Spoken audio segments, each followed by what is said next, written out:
سلامونه ستړي مشئ د اوڅار ټي وي چینل قدرمنو لیدونکو د روغتیا برخې خپرونې ته ښه راغلاست. زه محمد الله بریال یم او په خپرونه کې راسره ډاکټر وسیع الله امین د عمومي جراحۍ او یورولوژۍ برخې متخصص میلمه دی. د نن خپرونې موضوع مو ده د پښتورګو چې په عامه اصطلاح کې بډوډۍ یا ګرده په دري ژبه کې ورته وایي، د دې تیږو ته ځانګړې کړې ده چې د پښتورګو تیږې څه ډول ناروغي ده، څنګه رامنځته کیږي، د مخنیوي لارې چارې کومې دي او له دې څخه څنګه ځان ژغورلی شو. دا او دې ته ورته پوښتنې په نننۍ خپرونه کې تاسو ته ډاکټر صاحب محترم ځوابوي.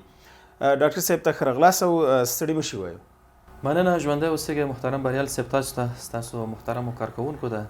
او همدارنګه د دې مجازي صفحې ټولو لیدونکو ته سلامونه او احترامات وړاندې کوم. خدای دې وکړي چې جوړ روغ او صحت جامې پر تن ولري. خوشحاله اوسئ. ډاکټر صاحب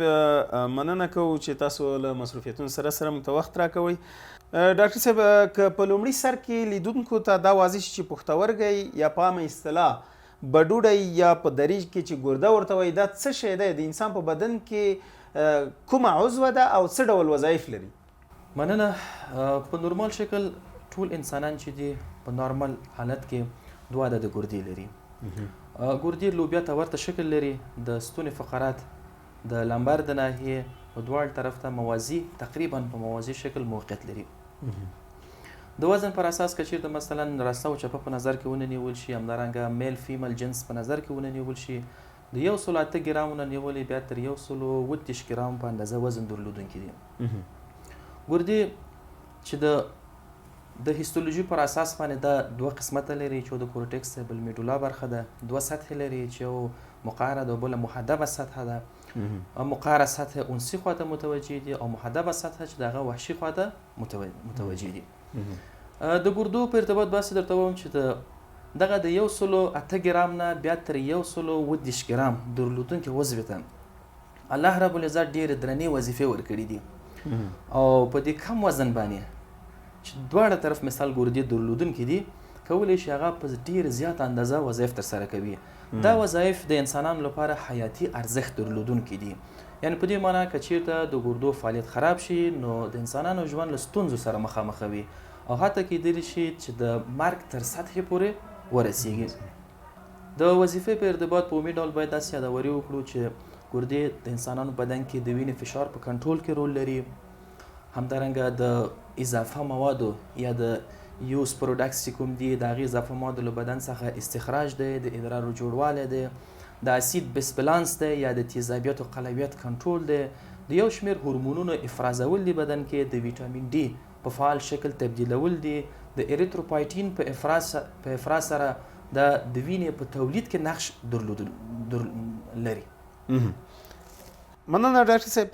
د پښتورګو یا ګردو دغه تیږې د انسان په پښتورګي کې څه ډول منځته راځي او څنګه انسان په دې ناروغۍ اخته کیږي؟ مننه. د ګردو د تیږو په ارتباط داسې باید ورته وویل شي چې د ګردو تیږه دا د یورولوژي پر اساس یو لوی پراخ مبحث جوړوي او په عمومي ډول باندې په ټولنه کې زموږ ساسي تقریبا تر 15 سلنو په اندازه د نوي اپډیټ معلومات پر اساس انسانان د ګردو په تیږو اخته دي.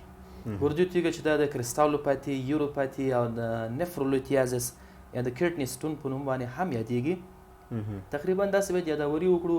چې له نن څخه 10,000 کاله پخوا پخواني مومیایي شوي مصري مړي چې نن سبا هغه دوباره انالایز شوي دي، د هغو په مثانو کې تیږې موندل شوي دي. یعنې په دې معنی شو چې د انسان د پیدایښت سره سم دغه امراض چې دي پیدا شوي دي، منځته راغلي دي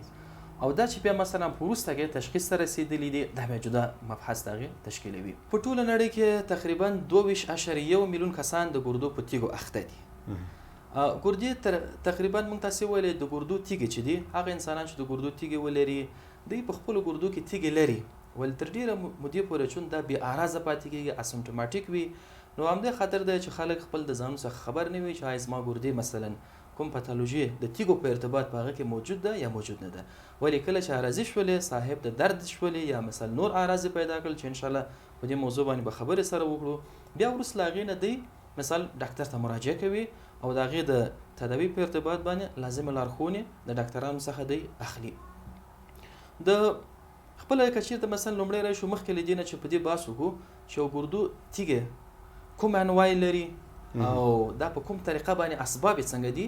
اوله مرحله کې راځو د ګردو د تیږو په پاتوجینیزس باندې بحث کوو. لومړی مرحله کې ګردو تیږه کله چې د انسانانو بدن کې لومړی جوړیږي تقریبا 80 سلنه داسې ویلي دي چې اساسي علت معلوم نه دی چې ولې مثلا دا تیږه جوړیږي. خو بیا هم داسې ویلی شو چې د ادرارو ډیر غلیظ کېدنه یا هایپر سچوریشن، همدارنګه کریستالایزیشن، اګریګیشن، ډیپوزیشن او سټون فورمیشن دا هغه مهمه پاتوفیزیولوژیک داخلي پروسې دي کوم چې د یو سټون په جوړېدلو کې برخه لري. یا د ادرارو غلیظ کېدل، د غلظت څخه وروسته د کوچني کریستالونو منځته راتلل، د کریستالونو تجمع کوله،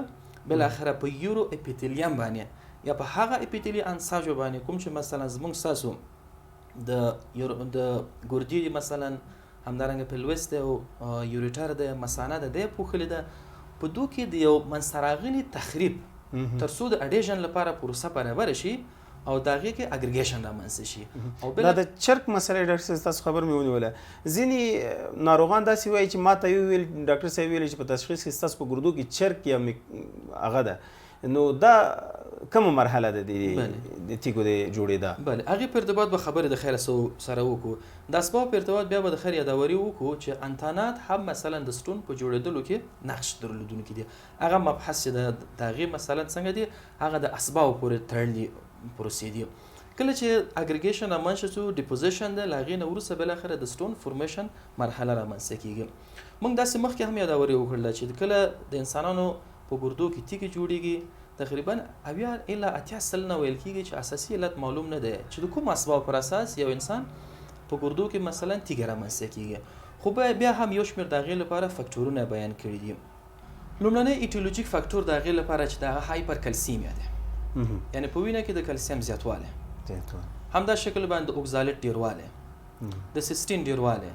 د زنتین دغه منرالونو په وینه کې په ادرارو کې د هغې چې د ډیروالی دی، د ځینې انزایمونو ناخوالی، همدا شکل باندې د بعضې مثلا اقلیمي شرایطو برابرښت لکه مثلا ګرمه هوا ده، سړه هوا، یا مثلا د ویټامینونو بعضې کموالی ده لکه ویټامین ای کموالی دی. دا ټول هغه ایټیولوژیک فکټورونه دي چې په دې کې نقش لري. مننه ډاکټر صاحب. ځینې وګړي داسې انګیري چې ګواکې دوی د لکه غیر صحي اوبو سکلو لکه هغه اوبه چې لږ په خپل ترکیب کې ځینې منرالونه یا ځینې داسې هغه لري ګرد خاوره لري یا پوره ډول باندې صافې نه وي د هغوی اوبو څښل یا لکه د ویالې اوبه یا داسې نورې غیر صحي اوبو څښل هم ګردې کې د تیږې د رامنځته کېدا لامل بولي. آیا دا خبره تر څومره حده پورې سمه ده؟ د ناپاکو اوبو استفاده کول برسیره پر دې چې هغه هضمي سیستم ته ستونزه لري لکه مثلا اسهالات، بطني دردونه، د غایطه مواد سره یو ځای د وینې راتلل، دلبدي، همدارنګه د پیګسټریک د ناحیې ناخوالي دا منځته راوړي د ګردو دپاره هم تاوان لري. مخصوصا هغه اوبه چې هغه منرال فیصدي په هغه کې ډېره وي لکه مثلا کلسیم ډېر ولري، فاسفیټ مثلا ډېر ولري، همدا شکل باندې د مالګې له طرفه سوډیم کلورایډ د مثال دا ډېر ولري. دا ټول هغه فکټورونه دي چې د ګردو په تیږو منځته راوړلو کې هغه څنګه دی عمده نقش لري. مننه ډاکټر صاحب. د ګردو دغه تیږې یو ډول دي او که څو انواع لري؟ د ګردو د تیږو په ارتباط داسې به ووایي یوه نوعه نه بلکې څو نوعې رامنځته کېږي چې د یورولوژي د کتابونو پر اساس په مختلفو کټګوریو هغه تقسیم شوي دي. خو په عمومي شکل هغه 15 کټګوریو دا تیږې تقسیم کړي دي چې په هغې کې تر ټولو معمولي تیږه چې رامنځته کېږي هغه کلسیم اوکزالټ سټون دی، یا دا هغه تیږې دي یا دا هغه ډبرې دي کوم چې خپل په ترکیب کې د کلسیم او همدارنګه د اوکزالټ درلودونکي دي. دغه تیږې د فیصدي پر اساس تقریبا د 15 نه بیا تر 15-80 سلنې په اندازه رامنځته کېږي. دا تیږې چې د یو شارپ پروجیکشن یې درلودونکي دي، تعداد له نظره کېدلی شي یو وي یا دوه وي، د خپلو شارپ پروجیکشنو یا په اصطلاح د تیرو څوکو پر اساس باندې کله چې په ګردو کې جوړې شي د ګردوي انساجو د تخریب، دردونو، همدارنګه د ادرار سره یو ځای د وینې راتللو اراضوالی منځته راوړلی شي. دومره نوعه تیږې چې دي هغه یوریک اسید سټون دي. یوریک اسید سټون د فیصدي پر اساس د 15 نه بیا تر 20% په اندازه رامنځته کېږي. دا هغه ډبرې دي چې خپل په ترکیب کې یوریک اسید لري. یوریک اسید موږ تاسې کېدلی شي مثلا د غذایي موادو لارې ډېر واخلو. یوریک اسید په خپله چې دی دا بیا د پیورین او د پیرامیډین د پاتویګانو وروستنی یا هغه این پروډکټس دی چې زموږ ستاسې بدن کې تولیدېږي چې دا موږ کولی شو مثلا د غذایي موادو له طریقه ډېر دا واخلو یا دا چې مثلا زموږ ستاسې بدن کې یوریک اسید په ډېره اندازه باندې جوړ شي او یا داسې هم انګېرنې دي چې کېدلی شي مثال د یو نامعلوم علت پر اساس موږ ستاسې ګردې چې دی یوریک اسید په ډېره کچه د ادرار ته اطراح کړي. یوریک اسید ستون د تعداد له نظر دا متعدد رامنځته کېږي یعنی یو نه بلکې څو ګونه وي. کلکې تیږې دي او همدارنګه یو خاص ځانګړنه دې لپاره دا چې ورکړل شوی یوریک اسید ستونې په کیوبي ایکسریو کې د لیدلو وړ نه دي. په خاص ډول باندې هغه یوریک اسید ستون چې هغه پیور یوریک اسید ستون وي یعنی د هغې په ترکیب کې نور د یوریک اسید سره یو ځای نور کوم عنصر مداخله نه وي کړي دا په ایکسرې کې د لیدلو وړ نه دي. کېدای شي مثلا موږ تاسې یوریک اسید موږ یاداوري وکړه چې د غذایي موادو له طریقه ډېر واخلو. مثلا یو کس د پروټیني خواړه ډېر خوري لوبیا نخود سرې غوښې دا په ډېره اندازه باندې استفاده کوي. د نوموړو موادو استقلاب وروستنی محصول چې رامنځته کېږي هغه یوریک اسید دی. یا دا چې مثلا د ځینو داخلي ناخوالو پر اساس د ځینو امراضو پر اساس زموږ ستاسې بدن کې یوریک اسید ډېر تولیدېږي. د مثال په توګه مثلا یو کس د ګاټ ناروغۍ لري نقرس ناروغۍ لري چې په هغه کې یوریک اسید ډېر تولیدېږي. یوریک اسید برسیره پر دې چې په دې حالت کې ګردو باندې رسوب کوي زموږ ستاسې مفصل هم چې د مثال په تکلیفونو باندې اخته کوي او د هغې د التهاباتو یا د ګاټ انډیوس ارترایټس په نوم د ناروغۍ منځته راوړلو سبب ګرځېږي. په همدغه شکل باندې مایلو پرولفریټیو ډیسارډرونه دي چې دا هغه سرطاني د هډوکو د مغز څخه منشأ اخیستونکي ناخوالي دي چې په هغو کې د حجراتو ټرن اوور ډېر دی د حجراتو تولید او تخریب ډېر دی او په نتیجه کې یوریک اسید ډېر تولیدېږي او دغه یوریک اسید زموږ ستاسې په ګردو کې د یوریک اسید په نوم باندې ډبرو منځته راوړلو پاتالوجي منځته راوړي. درېیمه نوع ستون چې رامنځته کېږي ډبرې هغه د فاسفیټ ستون دي چې د فیصدي پر اساس باندې 10 سلنه دا رامنځته کېږي. او څلورمه یا پنځمه نوع په دوی کې چې دغه د سیسټین او د زنټین ډبرې دي چې دا رامنځته کېږي. د دوی په ارتباط هم داسې یادوري باید وکړو چې د زنټین ستون هغه وخت کې جوړېږي چې ځینې انزایمونو ناخوالې په بدن کې موجود وي لکه مثلا یو خاص انزایم دی په نامه د زنټین اکسیډیز په نوم باندې د نوموړي انزایم نشتوالی یا د هغې د وظیفې نقصي چې سم شکل باندې وظیفه ترسره نه کړي نو په نتیجه کې د زنټین چې دا په میټابولیزم نه رسیږي. کله چې په میټابولیزم نه رسیده په ادرارو کې فیصدي د هغې ډېرېږي یا زنټین یوریا رامنځته کېږي چې په نتیجه کې زنټین یوریا وي دا زمینه ساز د هایپر سچوریشن د ادرارو یا د تغلیظ کېدنه د ادرارو او دغه پروسه په نتیجه کې د هغې ډبرې منځته راوړي. په همدغه شکل باندې مثلا د سیسټین ستون دی. د سیسټین ستون هم چې دا یو جینیتیکي نقصې په دې پورې مربوطې دي چې په هغه کې مثلا د سیسټین ارجینین اورنیتین دغه بعضې امینو اسیدونه دي د دې په ترانسپورټیشن کې ستونزې موجود وي یعنی دا په دې معنی د نوموړي امینو اسیدونه چې دي دا ترانسپورټ میکانیزم خراب شوی دی تر څو حجرات دی ولاړ شي او په حجرات کې میټابولیزم باندې ورسیږي. دغه انزایمي نقصې بالاخره په ادرارو کې دغه امینو اسیدونو فیصدي چې اطراحي پروسه د ډیروالي سبب ګرځېږي او په نتیجه کې د سیسټین ډبرې زموږ ستاسې په ګردو کې رامنځته کوي. بله نوع د تیږو چې دغه د سټرویټ ستون په نوم یادېږي چې دغه سټرویټ ستون دې ته د سټیک هارن ستون کلمه هم استفاده کېږي یا دا هغه تیږې دي چې د دوی په پاتوجنیز کې یا منځته راوړلو کې انتانات رول لري. د رنګ د نظره که چېرته ورته وکتل شي تورې ډبرې دي کلکې ډبرې دي اندازه چې دا د دې اندازه ډیره غټیږي چې ځینې داسې حالتونه موجود دي چې مکمل شکل د ګردو پلوس مکمل نسی حتی کېدلی شي مثال کالیس انتر کورټکس برخې پورې دا نفوذ پیدا کړي. دغه تیږو په منځته راوړلو کې موږ تاسې یادوري وکړله چې انتانات رول لري په خاص شکل لکه مثلا هغې کې سټافیلوکوکس اوریوس انتان دی همدارنګه پروټیز انتان دی او د زیډوموناس ایروجینوساوي دي. ځینې کتابونو مس ډیاګنوز شکل باندې هم یادوري کړې ده چې ایکولي انتان هم په دې کې نقش لري ولې اوسنۍ ټولو کتابونو هغه مؤخذ معتبر ماخذونو دا ټول رد کړي دي نه دي ویل چې ایکولي انتان دی د نوموړي تیږو په منځته راوړلو کې رول لري دی رول آوټ کړی دی. یوازې ایکولي چې دی هغه د سوزاکونو کې مثلا یو ټي آیو کې په هغه ناروغي کې رول لري ول د ډبرو منځته راوړلو کې رول نه لري. دغه ذکر شو انتاناتو څخه یو شمېر مثلا انزایمونه افرازیږي ښه مثال یوریز انزایم دی. یوریز انزایم چې دغه یوریا انالیز کوي هغه په امونیا او کاربن ډای اکساید تبدیلوي. نوموړی امونیا چې دغه د ادرارو د قلوي کېدلو سبب ګرځيږي چې دغه قلوي ادرار زمينه ساز د دې لپاره دی چې هغه کې سټون منځته راشي. همدارنګه سټوورټ سټون یا سټیک هارن سټون دې ته ډرټي سټون هم ورته ویل کېږي، چټلې ډبرې. په دې خاطر چې ډبرې ورته وایي چې دا منځته راوړلو کې د دې انتانات نقش لري. مننه ډاکټر صاحب. یو کس چې هغه په ګردو کې تیږه ولري یا تیږه رامنځته شوې وي، عمومي اعراض او علایمې څه دي چې څنګه دی پوه شي چې زه په دغه ناروغۍ اخته یم؟ ډېره ښه پوښتنه مو کړله، ځکه دا هغه څه دي چې ناروغ دې ته مجبوروي، اعراض علایم دې ته مجبوروي تر څو د خپل منځته راغلې ناروغۍ په ارتباط باندې هغه اندېښنه پیدا کړي او ډاکټر ته مراجعه وکړي تر څو د هغې د مخنیوي لارې چارې وسنجول شي.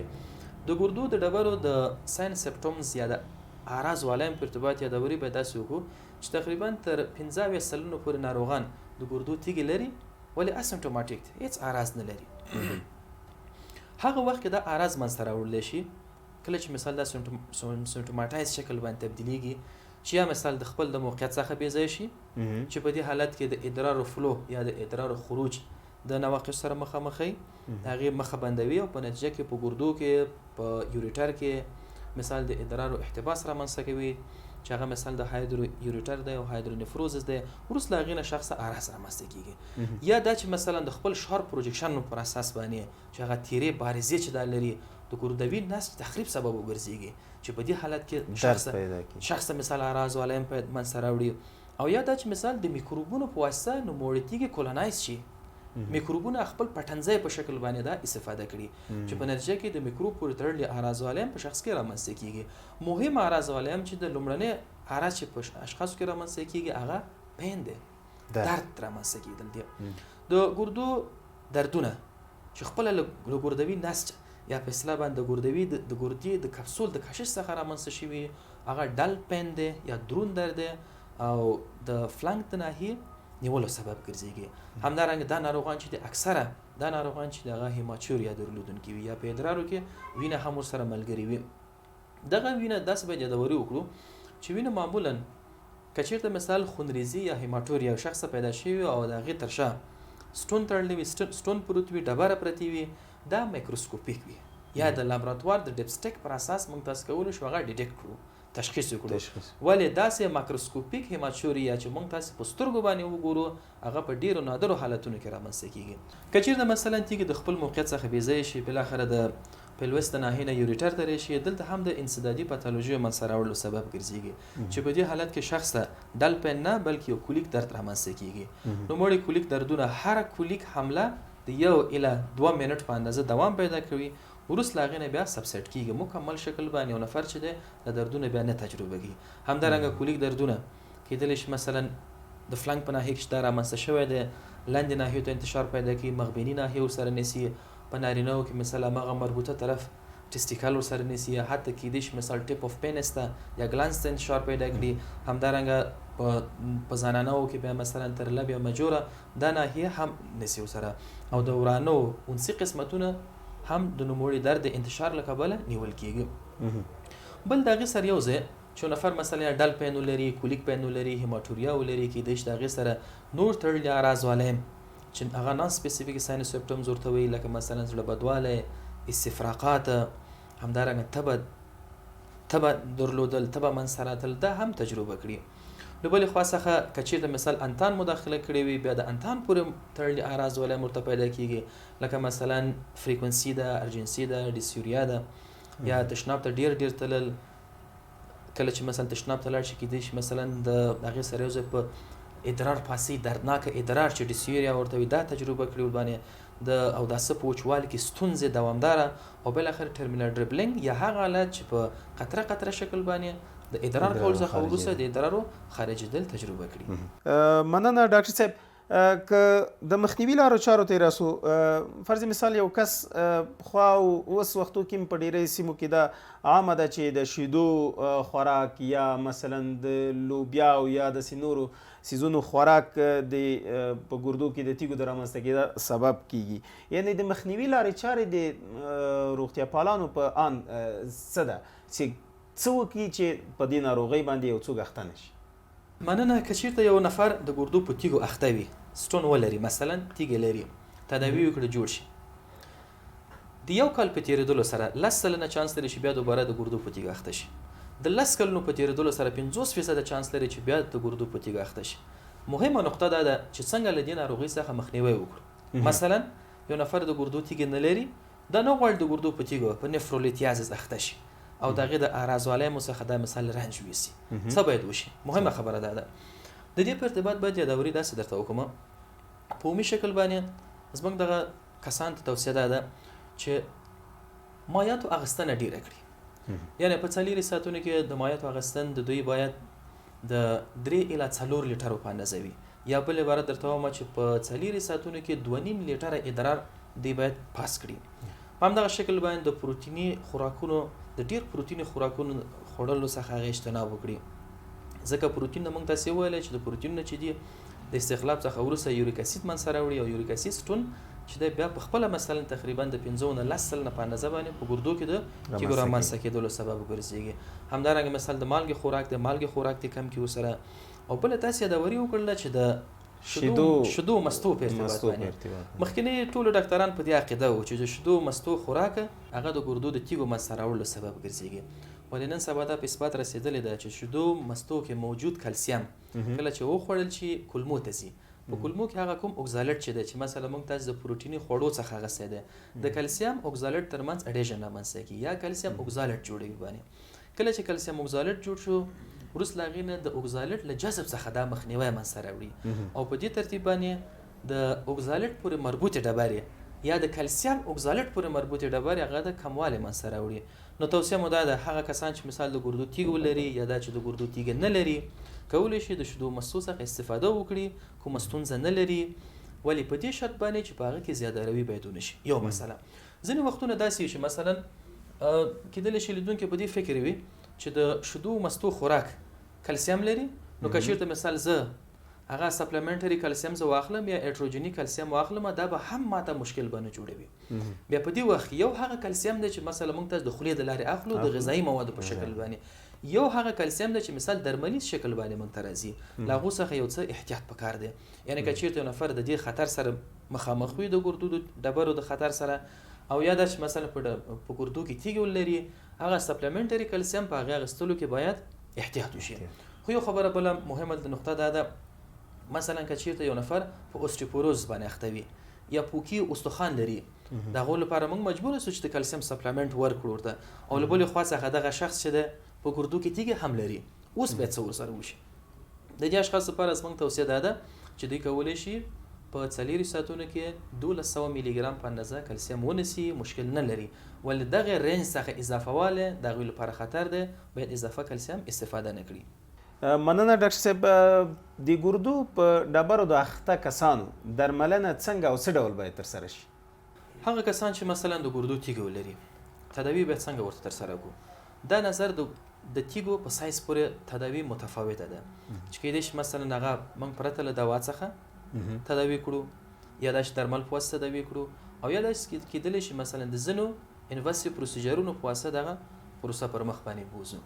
هغه کسان چې دغه د ګردو تیږو اندازه 15 میلی متره او یا له 15 میلی متر څخه کم وي دا اشخاص تداوی ته ضرورت نه لري. یوازې موږ توصیه ورته ده چې مایعات ډیر واخلي. په 4 ساعتونو کې 3 الی 4 لیټر مایعات اغستل د مالګې کمواله د پروتینی موادو کمواله دا به د ناروغان څنګه ده تعقیب کړي او هغه ستون چې دغه اندازه د 15 میلی متر نه اضافه وي یا د شپږو نه بیا تر 8 میلی متر په اندازه وي. په دې صورت کې موږ د دې ناروغان لپاره تداوی وړاندې کوو. تداوی په ارتباط هغه چې دغه میټ ده یا میډیکل ایکسپالسیو ټریټمنټ ورته وایي چې تقریبا 80% دا تداوی زموږ کامیاب ده. په دې تداوی کې مثلا ځینې درمل د مریض ته توصیه کیږي. د مثال په توګه هغه درمل کوم چې د سموت مزل رخوت رامنځته کوي لکه مثلا خو مثال دغه نوسپاوی دي په همدغه شکل باندې انالیزیک دي کوم چې درد له منځه وړي. که چیرته مثال انتان اعراض سره موجود وي انټي بایوټیک توصیه کول دي. همدارنګه د الفا بلاکر د کورنۍ څخه ځینې درمل توصیه کول دي لکه مثلا خو مثال ټمسولیسین دی 0.4 میلی ګرام د شپې د خوان یو دانه ټابلیټ مریضان ته څنګه دی توصیه کوي چې دا سره واخلي خو په دې شرط باندې چې قلبي تکلیفونه ونه لري. همدارنګه د کلسیم چینل بلاکر د وګانی دي چې خو مثال هغه نفیډیپین کولی شو وړاندې کړو سبلینګوال شکل 5 میلی ګرام یا 10 میلی ګرام نظر د ناروغ په وضعیت باندې مریض ته توصیه کوو دا به واخلي. دغه درمل چې د مثلا الفا بلاکر یا کلسیم چینل بلاکر چې دی دا د مثانې خروجي فوهې په ډایلیټیشن کې یا پراخېدلو کې مرسته کوي او همدارنګه په خپل هغه پیپ کوم چې مثال له ګردو څخه منشا غسي دا او بیا د مثانې پورې راځي چې یوریټر ورته وي د هغې د سموت مزل په رخاوت کې عمده نقش لري او بل هغه یو خپل د زموږ ساسي یوریټر چې دی یا حالبین چې دی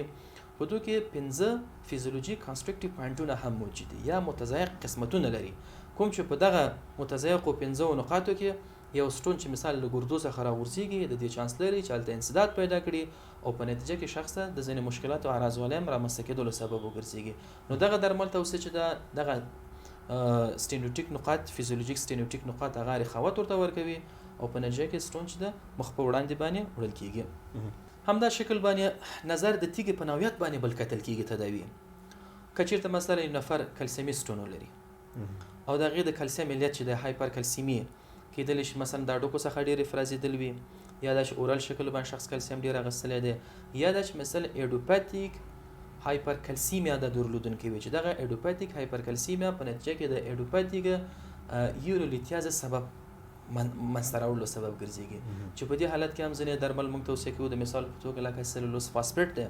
سلولوز فاسفیټ چې د هغه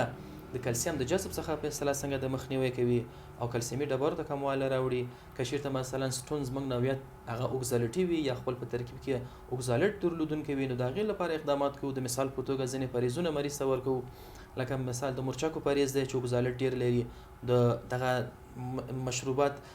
ګازداره مشروبات چې د مثال د 2 پریزونه ورته ورکوو د ډېرو خوږو پریز ورکول دي چې خپل په ترکیب کې مثال اوکزالټ لري لکه مزلې قهوې دي. همدا قسم یو قسم خارجي غذا په نامه د سپاینچ د دوه غذاګان چې دي هم مریضانو ته پرهیز ورکول کېږي ځکه د خپل په ترکیب کې اوکزالټ په لوړه فیصدي لري. که چېرته مثلا یو نفر سوی هضمه درلودونکي وي د مثال په توګه کرونیک پانکریټایټس ولري او په نتیجه کې سټون رامنځته شوی وي په دې حالت کې موږ مجبوره شو د کرونیک پانکریټایټس لپاره تداوی وکړو. که چېرته مثلا یو نفر هغه د صفراوي طرقو کې انسداد موجود وي چې دغه صفراوي طرقو کې انسداد د دې سبب ګرځېږي چې د شحمي مواد جذب خرابوالی رامنځته کړي. کله شحمي مواد جذب خراب شو کلسیم د غذایي مواد لاره چې موږ غوښتی دی هغه د شحمیات سره یو ځای کې اوکزالټ فری پاتې کېږي هغه د اماو په جدار کې جذب کېږي او په نتیجه کې د اوکزالټ سټون لپاره زمینه ساز دی چې په دې حالت کې باید موږ دغه طرق صفراوي چې د هغې د خلاصوالي لپاره که چېرته مثال سټون وي که چېرته مثال یو خبیثه پاتالوژیانې وي د هغې د مخنیوي لپاره اقدامات ترسره کړو.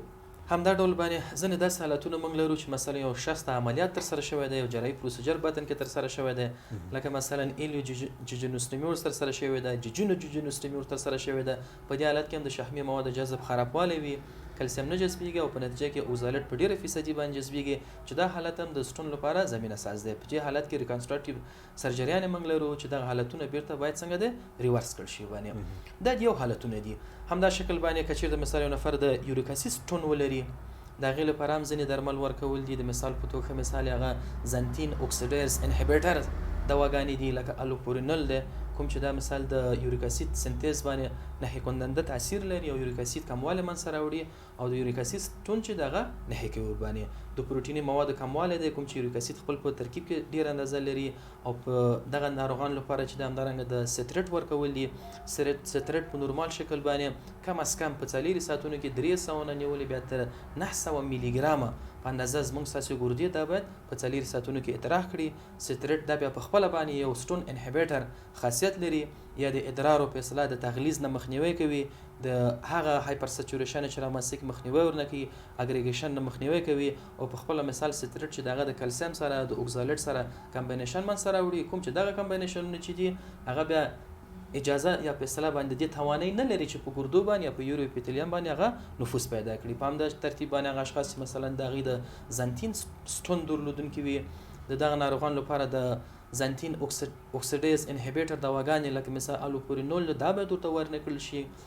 او همدار شکل باندې د ناروغانو ته موږ کولی شي ډي پنسلامین ورته توصیه کړو. ډي پنسلامین چې د هم د زنتین د سنتیز چې د هغه سری کوي او نه پرېږدي چې مثلا اضافه زنتین چې د هغه زموږ ستاسې بدن ته څنګه دی جذب شي. یعنې په دې معنی زموږ دغه اوږدو خبرو څخه ټول هدف دا دی چې کله موږ میټ یو مریض ته شروع کوو یا میډیکل ایکسپلسیو تراپی تر شروع کول باندې یا دا چې مثال یو نفر نو غواړو چې مثال په دې ناروغي باندې اخته شي نظر هغه ستون باندې چې کوم شخص مثال هغه سره خطر سره ډیر مخامخ دی یا دا چې مثال ستون دغه په کډنی کې هغه موجود دی دغه لپاره جدا جدا د تداوی لارې چارې دي چې هغه بیا سنجول کیږي هغه ډبره کچیرته مثلا دغه اندازه د 8 ملي متر نه اضافه مثلا 10 ملي 15 وی شلوي د دوه لپاره به څه وشي موږ تاسو دا وری وکړه بالکل 15 ملي متر نه کمی دوا نه ورکو مایت ډیر توصیه 15 ملي متر نه اضافه مثال شپږونه بیا تر 8 ملي متر په اندازه وي دغه لپاره چې ځنه دواګان یا غوړ توصیه کیږي کچیر 8 ملي متر نه اضافه شي باید بیا ورسره څه وشي نن سبا په نړۍ کې تر ټولو ښه تداوی موثره تداوی چې هغه کیږي هغه د ESWL یا د ایکسترا کورپوریال شاک واو لیتوټریپسي ده دغه یو لیتوټریپسي چې د یو شمېر په اصطلاح باندې تولیدي مقناطیسي امواج نه د استفاده کوي د خاص ماشین ده هغه ستون چې مثال دغه اندازه د 10 ملي متر نه اضافه وي بیا تر 10 ملي متر په اندازه باندې وي مونږ کولای شو هغه د ESWL په واسطه باندې تداوی وکړو باندې ESWL چې مثال د امواج تولیدي هغه ستون چې د مثال لومړی هدف لاندې نیول کیږي چې کله چې هدف نیول مونږ لومړی دغه د تعین لپاره د فلوروسکوپ نه استفاده وکړو فلوروسکوپ په مرسته باندې هغه تر هدف لاندې نیول کیږي وروسته هغه نه خپل ماینه اندازه امواج لري یو ستون ور باندې بمبار کیږي دغه پروسه مونږ کولای شو مثال کلمړې ځل لپاره ستون پرچاش ولا ختمه کیدل شي یو پلا دو پلا اله درې پلا په اندازه باندې د پروسه څنګه دی تکرار کړو ولی بیا هم ناروغ ته کتل کیږي کچیرته مثال یو ناروغ ډیر چاغ وي حامله وي یو زنانه مثال حمل لري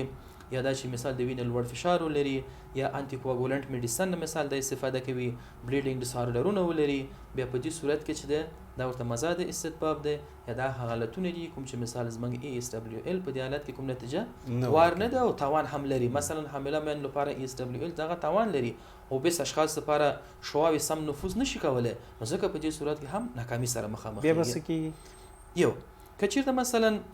ستون ESWL زمنګ ناکام شوله او یا دا چې مثلا ESWL چې د ستون اندازه غټه و د مثال په توګه هغه د 10 ملي متر نه اضافه بیا نور پروسیجرونه دي لکه مثلا PCNL ده PCNL نه استفاده کو چې پارکوټانیوس نفرولیتوټریپسي ده لدې طریقې نه سبا ډیره رواج شوی ده په همدغه شکل باندې URS دي د دوه مرستګي URS بیا هغه ستون لپاره چې هغه د ګردو څخه غورځېدلی وي او بیا تر یوریټل سره غلی وي کولای شو موږ د URS په مرسته باندې هغه لري کو همدارنګه ریرس لرو چې ریرس دا بیا ریټروګراډ انټرارینل سرجری ورته ویل کیږي دا بیا داسې وي چې په دې کې دوه قسمه باندې موږ فلیکسیبل او سیمی فلیکسیبل ټیوبونه لرو اندوسکوپیک ټیوبونه دي چې لومړی مثال دغه د احلیل بیا مثانه بیا یوریټر ته او بل اخر موږ کولای شو تر حتی رینل پیلوسا پورې ورسو کله چې بیا دلته ورسېدل دا بیا خپل اوستیوکلاستیک خاصیتونه لري یعنی ډبره کوم ډبره چې لستون موجود دي په پیلوس نه هي کې هغه ماتوي چې کېدای شي هغه نیموټیک الټراسونیک یا مثال په خپل اوستیوکلاستیک واسطه باندې هم مرسته کوي کېدای شي دا شواب واسطه باندې ماتي کی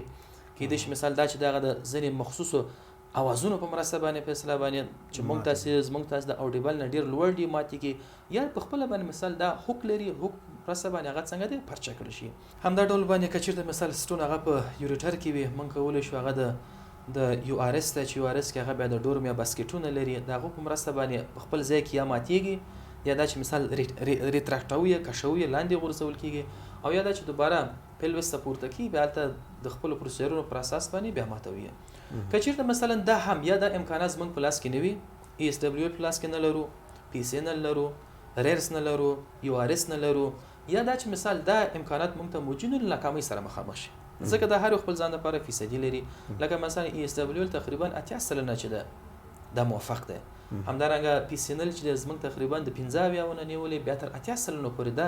موافق دی دغه 10% او 15 یا 25% دا ناکامیان لري یا ځنه داسې حالتونه چې مزاد استتباب لري لکه مخکې چې دا وری وکړه چې حامله مېندې مثلا وي یا د وینې فشار لوړ وي داسې حالتونه وي یا دا چې مثلا د PCNL چې په خپل باندې ځنه نقایص لري یو ناروغ موافقه دغه د پاره نه درلودل یا امکانات موږ نه لرو په دې صورت کې موږ تاسو په اخره کې هغه سرجری نه لرو چې اوپن سرجری ده دغه خبره غورځيږي اوپن سرجری بیا په څو طریقو پر مخ وړل کیږي کې د مثال پایلولیټومي ورته سره کو همدارنګه